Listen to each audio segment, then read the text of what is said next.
Thank you very much. Real pleasure to be here. And I don't normally say this, but the organization of this conference has been absolutely fantastic, completely outstanding. Yeah.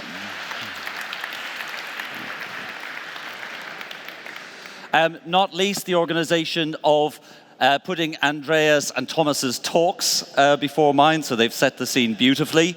It's going to look as if I wrote these slides in the last 45 minutes since the end of Thomas's talk, because it's almost a continuation of the same ideas. So sometimes they say you should tell the people what you're going to tell them, and you should tell them what the take-home messages are. Well, I'm not going to tell you that until the end. What I am going to tell you is the don't take-home messages. And these are cliches that one hears in snooty computer science departments around the world. And the snooty computer science cliches are efficiency is a dirty word, that programmers are expensive, compute is cheap, and Thomas ended his talk by saying sometimes that's true, but sometimes it's not. He's talking about 100x speed up. If you're running something in a big data center, even a 1% speed up is 1% less carbon that you're consuming, or 1% more dollars that you can make. There's another thing snooty computer scientists do, particularly ones who like to prove theorems, and I will have some theorems in the talk, so I'm in their camp as well, which is to say that correctness is the thing that we worry about, not speed. Speed is a secondary thing. What is the classic correctness bug? The classic correctness bug is a buffer overflow on an input to a web form, which gives you root on the remote machine. Why did the bug happen? The bug happened because the programmer, this is a while ago, used a fixed length array rather than measuring the length of the two strings, adding the lengths together and mallocing new memory, right? So the correctness bug was an efficiency bug. The programmer was trying to save time, or maybe effort, but often it's time. There's another cliche, and this is often true, or quite true, and again, Thomas referred to it, but you buy a machine from NVIDIA or from Graphcore, and it says a certain number of flops on the box. It's actually quite hard to get the real number of flops out of the machine, but you can often do it. So it's worth striving to really understand why your program is slow. And then here's a sort of a bugbear, which you'll see me talking about a lot. One way to make it easier to write fast code is to make computers simpler, not more complicated. So the machines that I really love don't even have a cache, right? Everything is explicit. Everything is explicit means it's easy to write slow code, but all your code is slow anyway. It makes it easier to make it fast when it's time to make it fast. As I say, efficiency used to be a bit of a dirty word in computer science. 2012, what did Krzyzewski do? He just made it 1,000 times faster, right? Hinton had been banging on for decades about you should use convolutional neural networks, they'll be great. It wasn't until Krzyzewski made the code fast enough to be practical that we entered the era we're in today of deep learning. So I'm going to claim efficiency almost more than clever ideas, is a crucial tool that we can use in our research, and I'll say that again and again. I'll tell you a little bit about me. Native English speakers always wonder where the accent is from, so I'm from Cork in Ireland. I had a brilliant job when I was a teenager where I drove a little water taxi, which was really busy from about 7 a.m. till 11 a.m., and then really quiet until 4 p.m. And during the quiet time, I could, scribble down bits of maths or write programs to type into my ZX Spectrum later. I went to Edinburgh to do actually I didn't do a PhD. I thought PhD, that's an awful waste of time. You're going to spend 6 years waiting for an idea of what will happen. So I got a job as a research software engineer, which I really loved, and then kind of accidentally got a PhD on the side in Edinburgh. And that was dealing with a lips fitting problem. So kind of a very, very crusty old school problem. But it led the way to beginning to talk about 3D vision. And a few times today people have mentioned camera calibration, finding out the position of the cameras from a sequence. Well, one of the things we did at Oxford was we built a camera calibration system which we just engineered the hell out of. We ran it hundreds of times faster than the existing state-of-the-art. And that software is now used today in pretty much every film not made by Industrial Light and Magic uses either that software or a derivative to figure out the camera position. So the Harry Potter candles was a early thing we went on. They used titanium wire, but it turns out candles will still burn through titanium wire, so had to fix it in post. At Microsoft, I worked on the 3D vision system, the Kinect, which again was mentioned earlier. That was 2008, I guess, and it was one of the first systems to use 1 million training images. You know, my only contribution was really to dig in and just make 1 million images using Blender or whatever we were using at the time. But that idea of massive training data, obviously there were post office systems before, and there were other things, but the use of millions of synthetic training images was key to Connect. I then got interested in things that changed their shape, and ultimately I'm going to talk a little bit about the human hand and the hand tracking in HoloLens 2. People asked me why I did a paper on dolphins, and the only reason we did a paper on dolphins is because they are the simplest thing that moves, that changes its shape. Not too bendy, but bendier than a not bendy thing. So dolphins are fine, but the only thing they really have is a small amount of bendiness. And the same technique, subdivision surfaces and fitting of subdivision surfaces used in that code, is the thing that leads through, through hand tracking in HoloLens. And then as I was doing hand tracking for HoloLens with bunches of other people, we were having to do a lot of hard work with programming. So I really got interested in programming languages and doing stuff with automatic differentiation, which I'll tell you a little bit about. And then I'll tell you about the Graphcore hardware. So, as we said, the common theme through the talk is going to be efficiency and efficient coding. So the first part is about hand tracking for HoloLens, and I'll show you what that means. And basically, it's a classic, modern, high-speed computer vision algorithm, a bit of deep learning up front, and a bit of classical computer vision in the back. Why is that? Deep learning is great for everything. But don't try and make deep learning give you your last millimeter of accuracy. That's a silly thing to do, right? Use a nonlinear optimizer to give you your last millimeter of accuracy, because you'll pay 10 times as much for the model. It can do it, but you'll just pay so much. Similarly, don't make classical computer vision try to do what deep learning can do, which is get you into the ballpark really quickly and really robustly. So a hybrid of the two. So the problem we're looking at is this device this surgeon is wearing here. And the device has cameras mounted on the top of it, which look down at the world and can see the user's hand. And what we want to do is track the user's hand so that we can build a user interface. This was a very early mock-up we did. I thought it was really important. See the slider at the bottom is super thin? I thought it was going to be really important to get haptic feedback, that the super thin slider would help. It turns out it doesn't help at all. It's really confusing. But the haptic feedback just from touching it with one finger is astonishingly good. So the effect is actually better at this point than it is previously. You discover stuff. It's part, again, of Thomas was saying about full stack. You need to think all the way from the assembly language you're going to write the code in to what the end user is going to experience and what's going to be the kind of pain points or fun points of the thing you build. This is a picture of the algorithm that runs. So the algorithm that runs receives from the camera on the top of the mountain a few thousand 3D points. They don't look like 3D points now, but I'll make them into a video, and then they will. And the goal of the algorithm is in every frame, so at 60 hertz, to run a nonlinear spline surface fitting algorithm, which has to resolve the 30 degrees of freedom of the hand. In fact, it runs on both hands simultaneously, because that's the best way to do occlusion. And also simultaneously to solve the correspondence problem between the blue points, which are part of the algorithm, and the red points, which are the data. So again, making this fast, making this algorithm, which took a long time before we came along, it was going to be key to running it on the machine. At the time we were using V1 of HoloLens. It's a beautiful machine. It's got sort of a decent-ish laptop CPU for the time, a decent-ish laptop GPU for the time, but we're not allowed to use the GPU and GPU. Of course we're not, right? It's for customer programs are using the CPU and GPU. But we do have a fabulous machine. So this is a third processor on the device.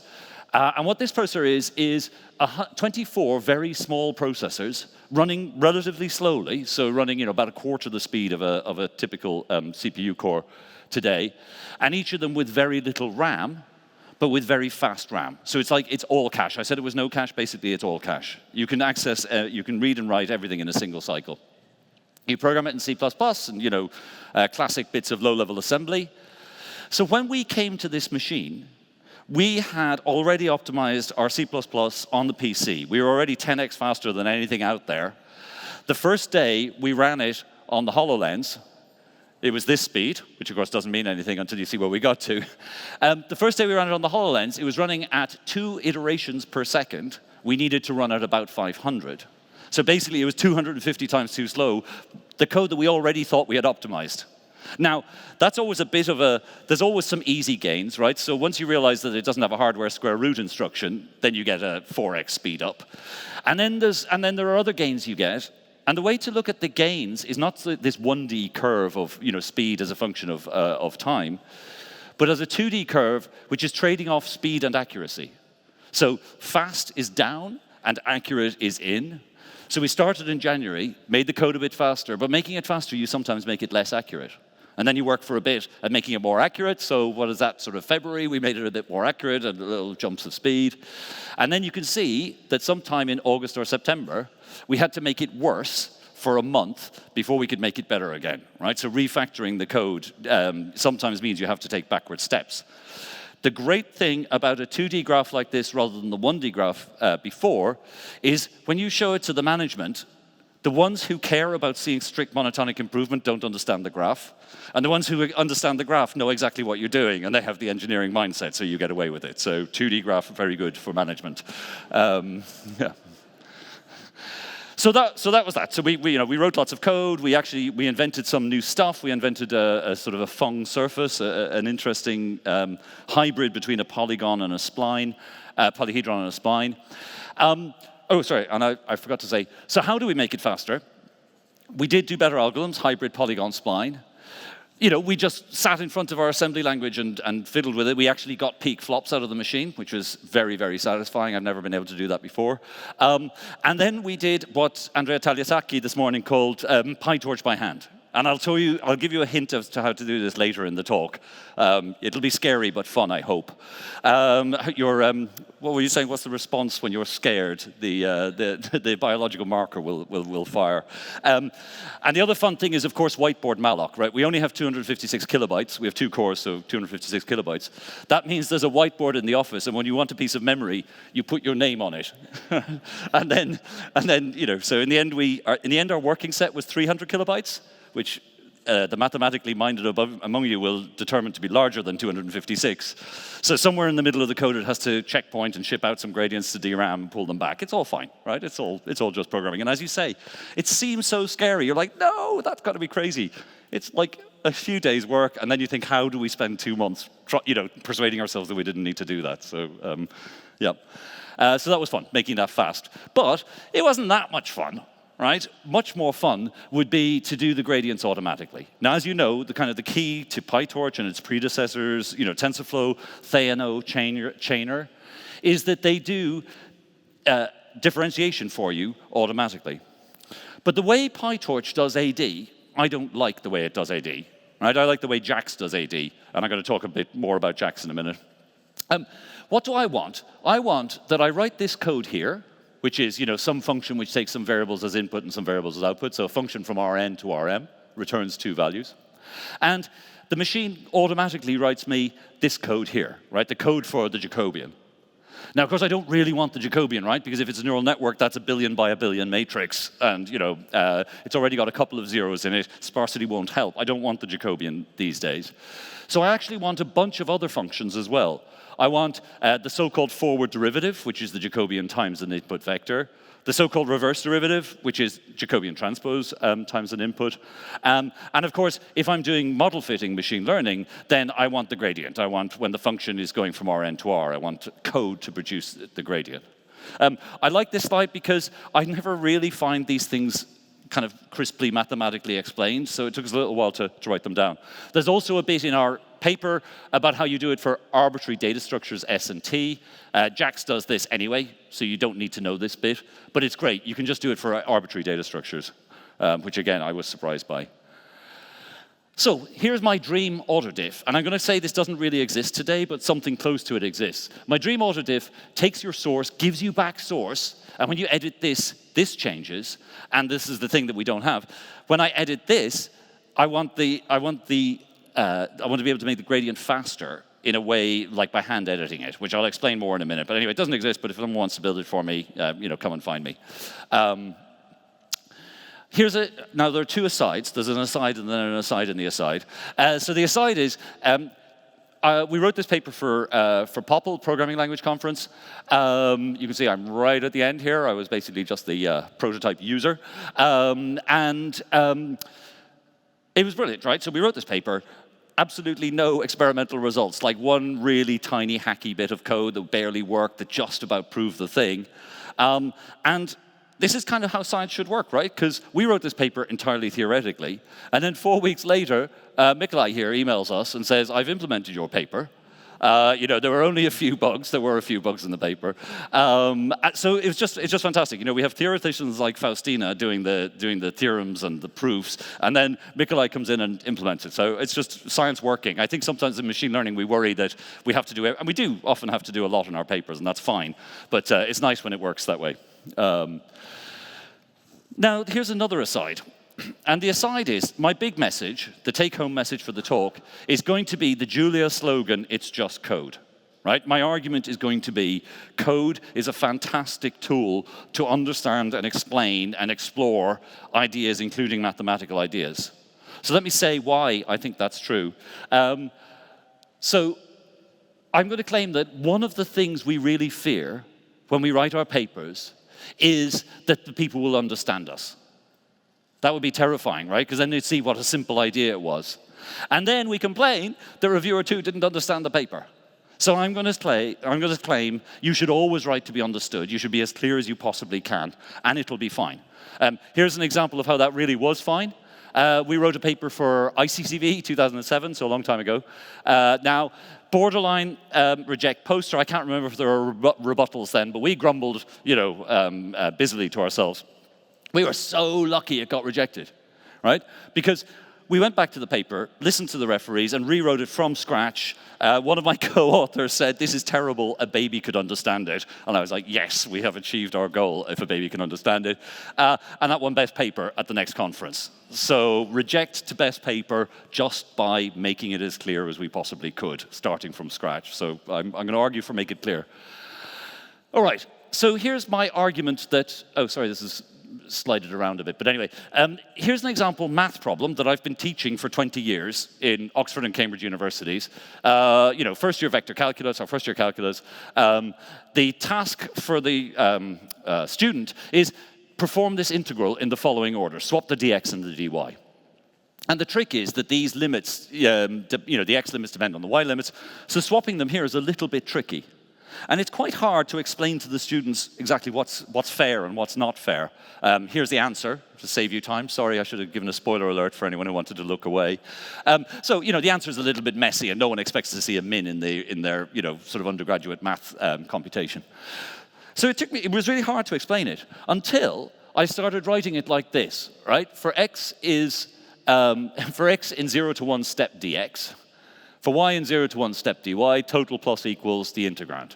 Right? So I've simply written exactly the integral that's here in Python.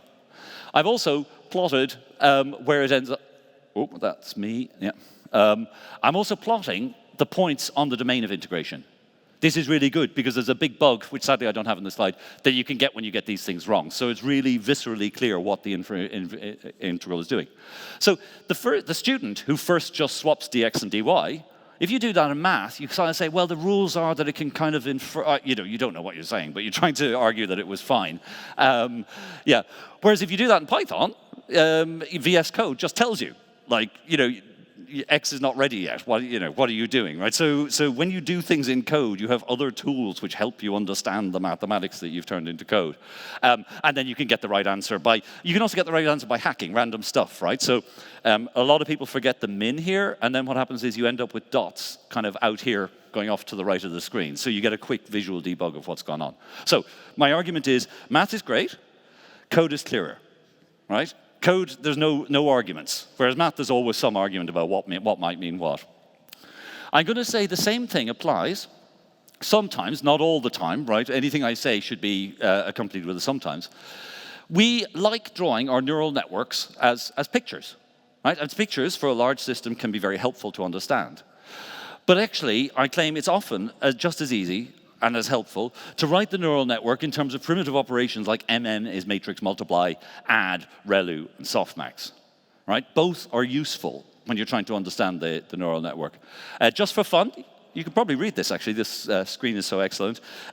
So this is a transformer, just written in NumPy. Right, so sort of the forward pass of a transformer. And up at the top, your input comes in and looks up into an embeddings vector. Somebody adds some positional encodings. You can see that they're learned positional encodings because there's no sines and cosines. You can see going through the layers, et cetera, et cetera. Okay, so you can just read through. Things people tell you like about, oh, do you post-normalize or pre-normalize? I never know, right? But you can just look at where the normalizations are. So standardize is the normalization function in the code. You can be really clear with your colleagues about what change you made and what impact that change might have had. That's not actually the full code, of course, it's a lie. It's still over there, but I've also got all the code for the initialization and the 3 library functions that are called linear and center and so on. Right? So it is the whole transformer on one slide. I go there every time I have a question about transformers. I mean the language one. And again, I'm going to say, math is great, and pictures are great, but there's a third part, and sometimes it's easier. So I don't know about you, but the first time I looked at these QKVs, I was like, where do they come from? Flip, flip, flip, back through the paper. Oh, no, but I don't know how, whereas if you look at the code, you know it's going to work, you know that's what's happening, so you can see your query key transpose and mask down there in the middle of the slide. Okay, oops. Right. Who knows JAX? Wow. That's good. You wouldn't believe how often it's like 5% or 10%. But it was still only, I think, about 20% of the room. So I'm going to tell you a bit about JAX. JAX is great. What is JAX? JAX is basically, they say it's autograd and XLA, but basically, yes, it's NumPy with automatic differentiation. Who knows NumPy? Good. OK, fine. Just checking. In JAX, everything is just code. So you can write your feed-forward network as, here are the weights, and it's a tuple with a couple of pairs in it, and there's a weight matrix and a bias. You don't know this because there's no type annotation, but you can put them in if you want. We can write our feed-forward network. We can write our loss function, all just forward model, right? No structures, no deriving from NN module. What does that do? I have to go over there, right? It's all just here. And then you're in JAX, and you just say, please give me the gradient of loss with respect to the second argument, the x. Oh, why do I want x? Maybe I'm doing some adversarial stuff, right? So I'm not going to change, so I'm going to vary the input image. You write the function in terms of a single input example, right? So my, MNIST image is just a 768 long vector. Don't bother writing all that stuff with the batch dimension, right? That stuff with the batch dimension makes you feel clever, but it's really hard to maintain and hard to read, right? JAX can do it for you. Anything you're doing, when you find yourself doing mechanical work that's hard on your brain, JAX can probably do it for you. OK, so what does JAX do? So JAX takes your function, just as we have it here, and compiles it to a sequence of simple primitives. It solves, so in some sense, it's bad, because any loops or any control, the function calls that you might have called here all get outlined. But you don't need to see this. It's just that this is what it does. It compiles these and runs these on the GPU.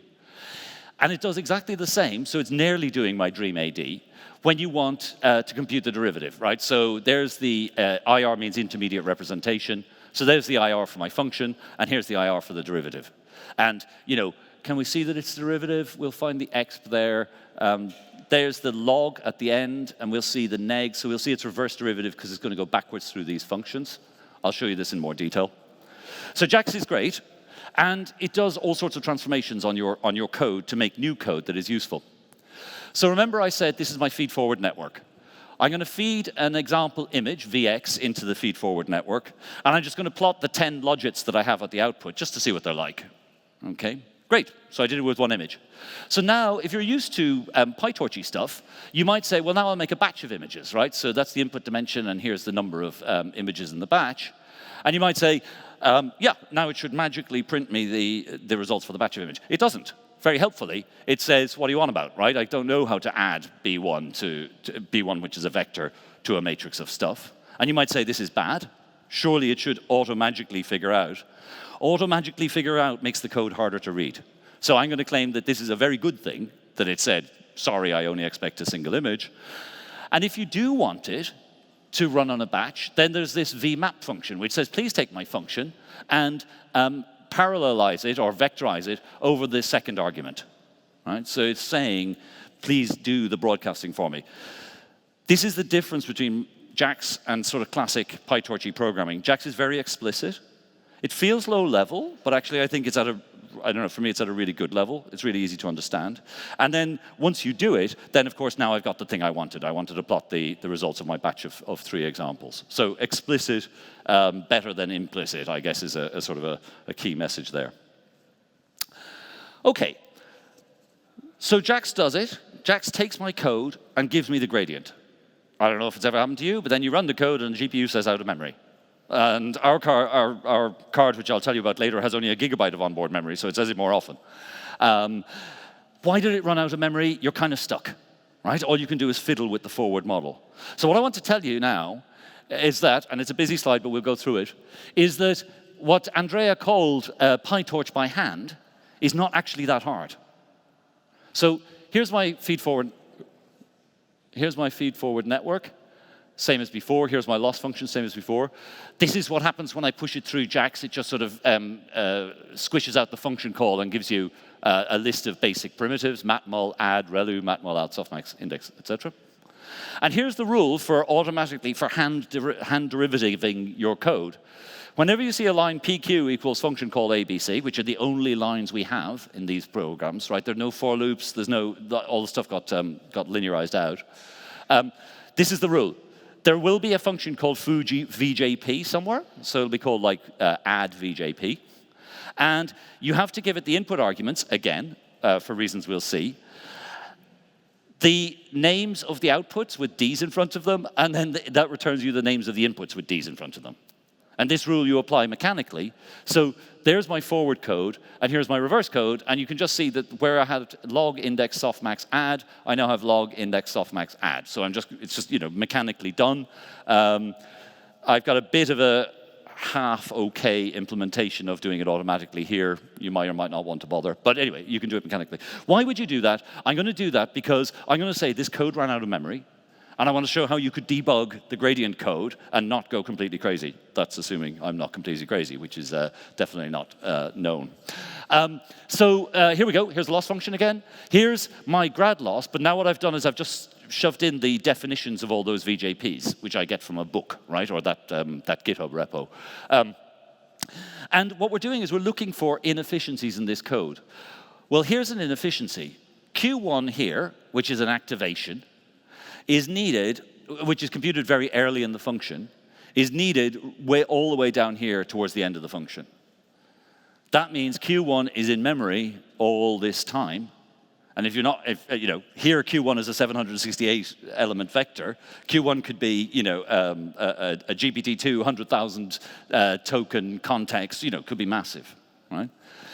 You, as a human, will observe that, hang on, Q1 is then relued to give Y1. So the sign of Y1 is the same as the sign of Q1. So actually what I could do down here is just change the Q1 to Y1, which I shall do. Right? I've called it long Y1 to remind myself that it's living for a long time.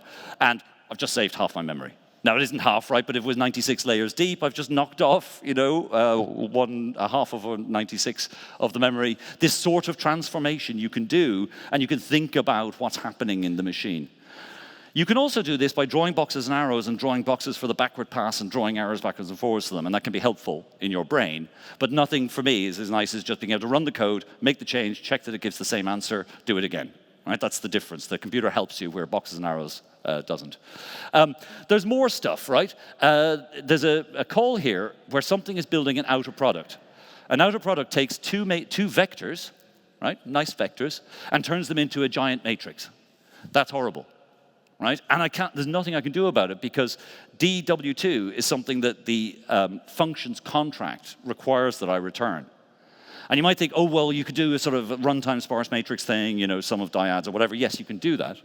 But the other thing you sometimes have to do when you're making your code faster is change the contrast. So the contract now says, please, so sometimes this is called gradient accumulation or gradient accumulation. So I've changed my contract, so I pass in the old gradients, DW in, and then I add the outer product here, and it turns out that's super efficient, right? Because you never need to form the outer product. So again, it's just all these tricks to make your code faster. I realize only about 5% of you are actually going to do this, but I hope that the 5% of you who do have fun doing it. Okay, so then final part of the talk, I talked about how you make your code faster. But of course, if I'm going to make my code faster, I want hardware to run it on, and I want that hardware to be predictable, sensible, something that it's easy to write fast code on. So this was the chip plot I showed you of the HoloLens chip. Obviously, I didn't design any of this, right? I just arrived, and this thing was there, and I was very happy. The most important thing to save power, and i.e. increase speed, is don't inconvenience electrons. And yes, I know, they're not actually electrons, So what that means is that you have lots of little tiles on the machine, and on each of those tiles there's a little bit of memory and a little bit of compute. Right? So lots of memory close to the arithmetic units is the way, you were talking about memory bandwidth. If they're close to the arithmetic units, you get much higher memory bandwidth. And don't have your computer hardware trying to waste time guessing stuff that the programmer already knows.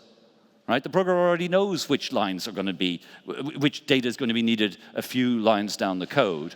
Right? So don't bother having the CPU guessing about which line of cache is going to be used or unused. It's just a pain if you've ever tried to program around the cache, right? You're like, okay, so that's 5 hits on line 7, so what am I going to do? So we can make it easier for programmers. Don't guess which way if statements are going to go. You might remember a recent security bug. What is it, Spectre?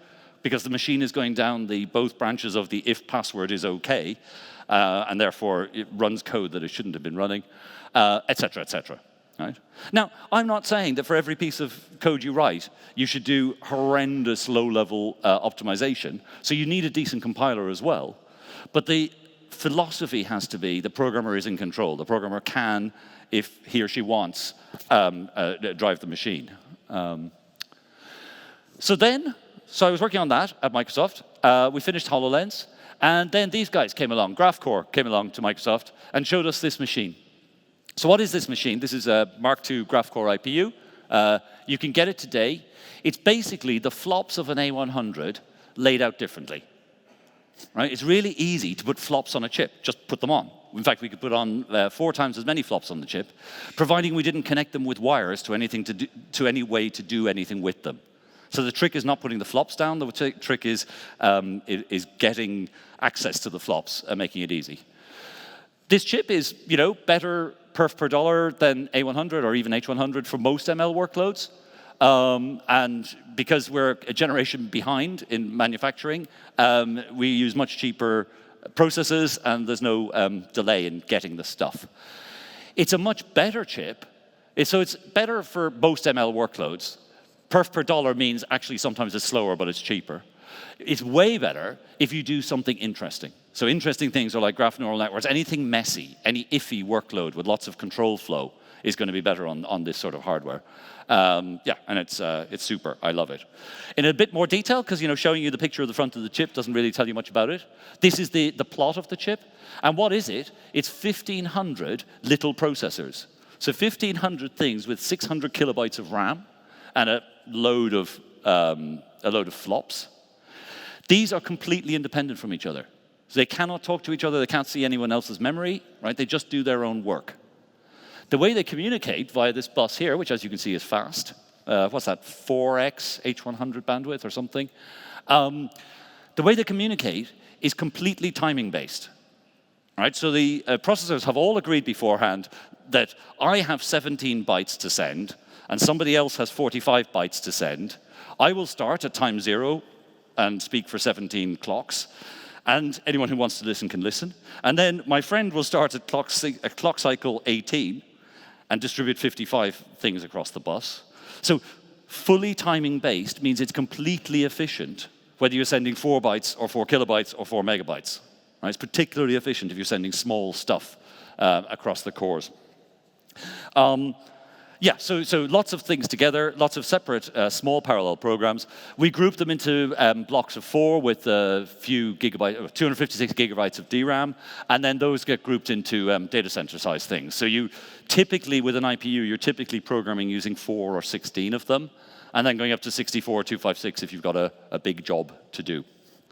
So, and then if you want to do a sort of a direct A100, what's the difference? And the answer is they're kind of the same in lots of ways, right? So IPU is 350 F16 flops, A100 is 312, so A100 has more float 32. We have 9,000 separate threads You can count an A100 as having 7,000 separate threads, so they're kind of the same. The big difference is that per thread, we have 100 kilobytes of SRAM, whereas the other machine has only 7. So it's sort of, 10x more SRAM means you can do more complicated stuff between your flops. And then the other thing that's important, again, we should see how NGP runs on this thing when we get to it. You don't need to fill the vector unit so full, right? So you can use smaller matmols are efficient on ours, which is a good thing. Hardware random number generation, super cool. Yeah. Okay, so IPU, does it work? Yeah, it works fine. As I said, for classic deep learning, sometimes it's faster, sometimes it's slower. It's really nice for what I would call modern deep learning. And, so for things like graph neural networks, so Michael Bronstein nicely tweeted about our machine, saying it was a 10x speed up. Other workloads adjacent to ours, so option pricing is an important finance workload. That's actually like super easy to run massively parallel. And it's not like, there are a lot of workloads where it was actually too much pain to write CUDA. I know it's not possible, but sometimes it's a bit of a pain to write CUDA. So it's really good for that because you can program it in C++. And then the funny thing, my favorite trick to do with these processors is to run ray tracing on them, because ray tracing is a horrible workload for GPUs, which I just find super ironic and fun until Thomas fixes it. Graph neural networks. Sorry, I'm going to do boasting now for like a couple of minutes, and then I'll stop. And all this boasting is about my people on my team, not me. We decided to enter these graph neural networks challenges at NeurIPS. Team, kind of an ordinary small company research team. I guess maybe 8 people on this one, and maybe 3 people on this one. Why do we win? Why do my colleagues win? Yes, they're very clever, but you're all very clever. I think they won because it's really easy to iterate if you have a machine that is fast for small models and fast for big models.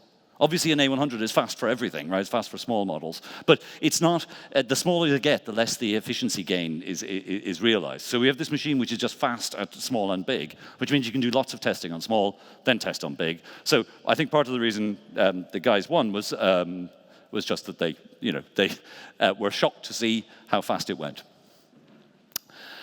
How do you program it? You can program it at a few levels. So you can either program it. Oh, I've got a timer here. Excellent. 8 minutes for those of you who are watching your watching a watch. It keeps doing that. You can program it, in C++ with on-tile mat libraries like the tiny CUDA library. That's fun. People who do that really love it, but very few people do that. So oh, sorry, I don't think I'm pushing that button. You can do it at the IPU level. You can write C++, or you can write Python, you can write PyTorch, and the compiler will automatically parallelize everything. And then similarly, you can program it really up from the PyTorch level. I just want to talk about one little trick that the hardware guys did, which was amazing. So this is the first, so people have known forever that you can stack chip wafers on top of each other. People have also never been able to make chip wafers work before, because the moment you slide the wafer, there's an incredibly high tolerance needed to position them one on top of the other. What is it? It's like a quarter the width of a piece of cling film, and you're trying to put these 2 bits of cling film on top of each other. Anyway, it's hard. It's hard to do wafer on wafer. So our top wafer is clever because it contains a massive amount of DRAM, none of which is working, right? It's just a massive amount of dead, see, I'm not even touching, dead switched off DRAM. What is dead switched off DRAM? It's capacitors. So what do? You just overclock the bottom chip by 50%, because all the power is mediated by the capacitor layer above. So with exactly the same process, with the same everything, world's first wafer on wafer, turned up the clock by 50%. And that was, so it's also why we have quite a good relationship with the people who make the chips, TSMC, because we try stupid stuff and it works. So again, I'm boasting about my friends. What does it mean to program this machine? Here's my machine learning model. You will by now easily recognize a transformer written in raw NumPy. You take a machine learning model, and for free, JAX or TensorFlow, and kind of increasingly nowadays PyTorch, will give you this intermediate representation, this XLA dump, which is just the same as that with like divides and broadcasts and things in it, right? It's just the same code splattered out. Think of this as like 1,000 lines of code. Maybe that was 100 lines of code. No, I said 25, didn't I? Think of this as 1,000 lines of code in kind of really super detail about what's happening, but only 1,000 lines. We now need to run that 1,000 lines of code on our 1,500 separate cores. And in fact, as I said, we often use multiple devices. So we're going to generate 1,500 times number of devices, 4 or 16. Separate binaries. Each one gets loaded onto one of those tiles. You see it's about 624 kilobytes.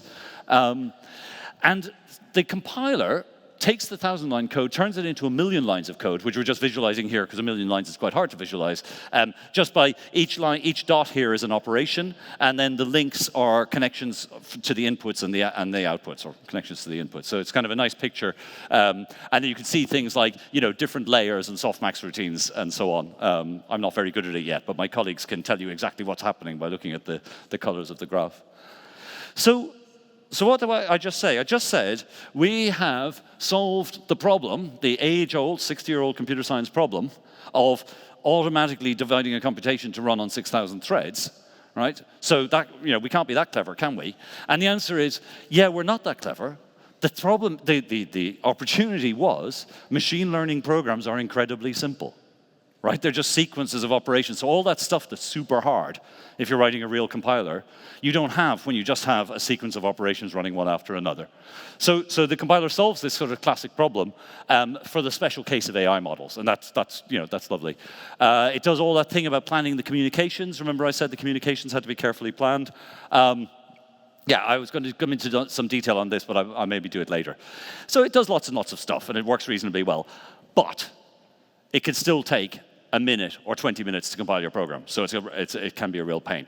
So that's why you should use JAX, run on CPU, and then crunch the training loop at the very last moment. It's kind of cool that Torch.compile is coming in, that the world is moving towards ahead-of-time compilation for the inner training loop. We're currently frantically trying to get eager mode working faster. Our claim is that slow eager mode, not as bad as slow compiled mode, because eager mode is always slow, right? You're always, control entering anyway. But tell me if you disagree. We'll try and make it faster. Yeah. I'll skip these. These are fun. Bin packing problem to do the message planning. The other fun thing about this chip is that when you do want to go down to low-level programming, it's just C++. Right? The machines are just little CPUs, right? There's a matrix multiply unit, but it's just C++ on the chip. So that's really fun and easy. Because we compile our C++ to LLVM, Mose here just suddenly announced that he had ported Julia to run on the IPU. So Julia's, has anyone tried Julia or looked at Julia? One, two, a few, good, okay, yeah. I think Julia's fabulous MATLAB alternative. Why is JAX better? It's not. Julia's better, but anyway, we'll get there. Anyway, Mose made Julia run. Hooray, that's fantastic. I'll skip those. And then the final thing I'm going to talk about is our profiler. I love our profiler. So there's normal, top of the profiler, normal stuff. Okay, I know there's a button here, but it's this one. Top of the profile, normal flame graph telling you what's going on. Down here, what we have is 1,500 separate rows showing what each of the cores is doing. So red means they're all computing. Blue means, you'll notice that they all synchronize before a blue bar. Blue is communication, so everybody has to sync. Well, everybody who wants to communicate has to sync, and then they chat to each other. And yellow is time spent waiting for one of the other jobs to finish. So it's a bit sad. You really want your program to have as little yellow as possible. But if you do get rid of all the yellow, you're pretty much getting peak flops. You have got peak flops in here, typically. So it's quite good fun taking your program and removing the yellow bits. Okay, so this is the end of my talk. These are the messages that I want you to take home. Fun to write efficient code. Good for the planet. Makes you healthy. But actually, like Krzyzewski, like our GNN team, right, having code that runs 100 times faster can give you an edge that the other people don't have. It's a good thing to be doing while you're waiting for a brilliant idea to arrive, is just make your code a bit faster, or think if your code could be a bit faster. Especially super fun on the IPU, of course. Paperspace is, you can look up Paperspace. It's like a Collab thing, which has IPUs on it. So you can get 6 hours of IPU time for free. And the real message I want to get across is this idea that pictures, math, code. Consider code as an important part of that triumvirate of ways to think about your AI machine learning problem, because give you an edge in your research. Thank you.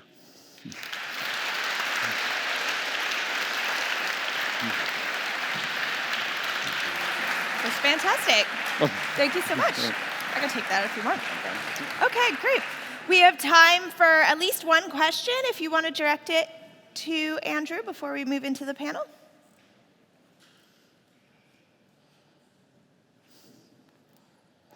I've terrified them. Here we have a question over here. Thank you for your energetic presentation. I'm Altai. I don't know too much about this topic, but I've also heard about like neuromorphic computing. Like, how does the IPU relate to such approaches? Yeah, so I was working at Microsoft, looking at next things to do. So I looked at all the chip companies, and they go from, boring, just copy NVIDIA, to completely wacky. And the IPU is more it's not copy NVIDIA, it's do one thing different, right? It's remove all the gubbins that has accreted onto processors over 60 years. So neuromorphic is more towards I don't yet know how well it's going to work. I would love to do analog someday. I like the idea of like actual wires with actual transistors. So we'll see. We'll see. That might be the time. All right, thank you. Thank you. Any last questions you want to squeeze in before we move on? Okay, let's say a big round of applause to Andrew. Thank you.